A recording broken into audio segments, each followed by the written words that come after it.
Hey everyone, it's me, it's Cassie. I just came on to make a quick update. Well, probably not kind of quick, but I'll let you guys know what's going on. I'll try to condense it. So this will be weeks 11, 12, and 13. I'm 13 weeks and 5 days today, so I'm just going to kind of do work 13 because I probably won't be on here for another few weeks.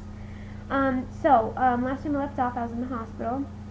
I got out for 3 days, was feeling a lot better, and had to go back in, unfortunately, for a kidney infection. While I was in the hospital, they couldn't find anything wrong with my kidneys when I was there, but I was still having excruciating amount of pain. So they still gave me, all the antibiotics and all that kind of stuff to kind of lower my pain, but yeah, it still hurt really bad. So, excuse me. So, I got out, and I don't know why they let me go, because, I remember way back when you had a problem and they admitted you to the hospital, they didn't let you go until they figured out what the problem was. But now, you have insurance and all this other stuff, and they won't cover it unless they know what's wrong with you, and da-da-da-da-da. So, whatever. So, anyways, I left the hospital, and that was week 11, and ever since then, I've been feeling awful. I constantly kept getting dehydrated after the second time I left the hospital. So my doctors, So my doctors put me on home health to give me a Zofran pump and a continuous IV, so I stop getting dehydrated and then I can control my nausea, so I can at least start eating stuff. I always had ketones in my urine, which ketones are the muscle breakdown. When you don't eat or drink, your muscle starts to break down and your body uses that as nutrition. And then they spill ketones in your urines.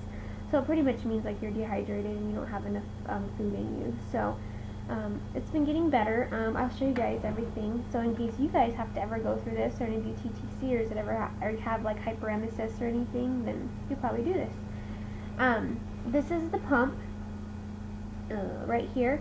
It just tells you how much is being infused, and then the syringe goes, sorry, I'm trying to do this. The syringe goes right there, and that's the Zofran. And then, I'm not going to show you the whole IV because y'all know what that looks like, but there's the IV. A nurse comes every 5 days, restarts the IV unless I need it sooner, because the IV is not working or I need something else. So I change the bags of fluid out myself, and I do all that. They teach you how to do it. I guess I kind of had a little step up because I worked at the hospital and I kind of knew what everything looked like, so I wasn't too shaken up about it. The only thing that sucks is, I'll show you guys what has to happen. With this Zofran pump, it has a line that looks like this, and it goes into my stomach. And here, I'll show you guys what it looks like. See it? Yep. And what you do is you poke a needle in your stomach, and then it stays in your stomach, and you take the needle out, and it stays in, the catheter from the needle stays in like it would an IV. So, a little bit different, but it's making me feel a lot better, and actually when I have the fluids, my kidneys feel amazing. So, they hadn't been able to figure out what was wrong. I went to a perinatalogist to check to see how the baby was doing, to see how everything went with the baby these past few weeks, and everything looked amazing. They did the the screening to see if the nasal bone was there, and if what the millimeters look like on the back of the neck, and all that kind of stuff for kind of Down syndrome and all like fetal defects and everything, or deformities, and everything looked really good. So I didn't do the blood test because everything looked good, and it was a perinatologist, so I kind of trusted her a lot, more than I would a regular ultrasound tech. Sorry, this is like like that.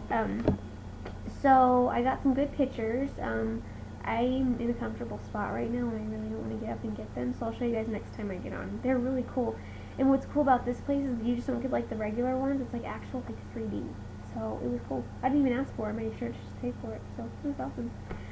It's not like the brown 3D, but it's black and white 3D, which is freaking awesome. And they guessed the sex, and they guessed a girl, so I'm really excited. If it is a girl, then it'll be the first girl in my mom has four grandsons, so this will be her first girl, and then it'll be my in-laws' first grandchild at all. So it'll be exciting. And I'll be excited too, because I think a girl for me would be awesome. Also, sorry, I keep saying a lot. So I went to a urologist, and they couldn't really figure out what was wrong with me. So next Tuesday, I'm having a scope done on my kidney. It's where they take it's like a laparoscopy. It's like a scope they use with a camera on the end of it. They go up through your bladder and up through your ureters and into your kidneys and flush dye in there to see what's wrong. I talked to my OB about it. I had two options. One, I could get a CT and do that, or I could use the scope. The scope is a lot better, even though I have to be put to sleep and everything. The scope is a lot better on the baby than the CT is, because the CT involves like freaking crazy radiation. So that's what I decided. So I'm going to do that next Tuesday. And I'm also getting injections of antibiotics because I still have an infection. I keep spilling white blood cells into my urine. So I'm still going to my OB, and they're giving me injections every day of a really high antibiotic. What sucks is that I have an allergy to like 5 different good medications that you're allowed to take when you're pregnant, and I can't take them obviously because I have bad allergies to them. So that kind of sucks because these injections hurt like a mother. Let's see what else has been going on. But otherwise, the actual pregnancy has been really good. My baby's doing really well, and everything's growing well, and I have a Doppler, and I can listen to the heartbeat to make sure everything's good, and yeah, so it was awesome. I just have one gripe and a vent. When I was at the hospital, I had this nurse. She was really rude. I was getting morphine for pain when I was there because I was in excruciating amounts of pain. I'm taking pain medication now, but it's just Vicodin, and I guess when you're in your second trimester, it's okay to take because all the baby's organs are done developing, and that's what that ultrasound was for, to see where my baby was at with development. So, but the morphine is okay, I guess. I guess the pregnancy, it's like right between B and C. They haven't really had any animal studies or human studies come up and say that it hurts babies. So, I was okay taking it. I mean, I see babies in the hospitals all the time that their moms have had that kind of therapy because of issues that they've had throughout their pregnancy, and the babies come out just fine. So, and I don't expect this to be, I'm not taking morphine every day, and I took it for one day, so I'm not expecting to be on this pain medication for the rest of my pregnancy. So,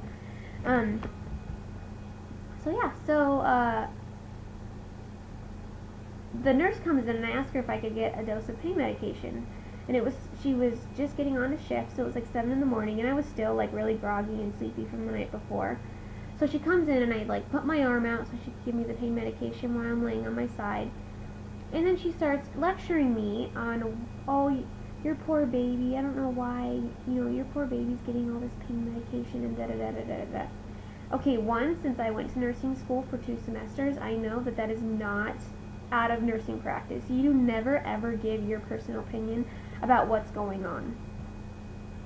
So I just kind of let it go, and I was like, whatever, this girl's crazy. And I was really like tired still, so I didn't really give a crap at that point. I was like, just leave and let me go to bed. So she left. Then I was getting boluses of Zofran, which is the anti-nausea medication, which, let me tell you guys, this medication does not hurt the baby at all. They've been using this for years in pregnant women, years, and I guarantee you that some of you have been on it too when you're pregnant, or even when you're not pregnant. So, so she comes in, and I ask her if I can have it, because I haven't had it in a long time, and she's like, okay, sure, let me go get it. So she goes and gets it, she hooks it up, and I said, okay, thank you, and she's walking out of the room, and she says, well, your baby's not thanking me. Are we kidding? How freaking rude. I was so pissed off. Oh, this bitch was about to get knocked in her face.